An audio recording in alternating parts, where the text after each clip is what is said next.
ఒక మనిషికి అకస్మాత్తుగా తాను ఏదైనా దాటిపోగలిగే శక్తి వచ్చిందని తెలుసుకుంది.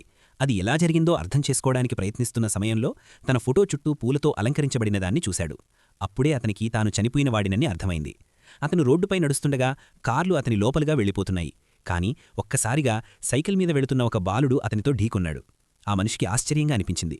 ఎందుకంటే ఆ బాలుడు అతన్ని చూడగలిగాడు. ఆ మనిషి తానొక భూతమని చెప్పగానే బాలుడు భయపడి పారిపోయాడు. వెంటనే ఒక బస్సులో ఎక్కాడు. కాని ఆ మనిషి అతన్ని వదిలేయలేకపోయాడు.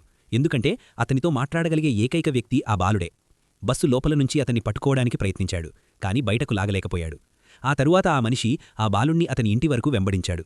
తాను ఎలాంటి హాని చెయ్యనని నమ్మబలికిన తరువాత తనకు సహాయం కావాలని చెప్పాడు.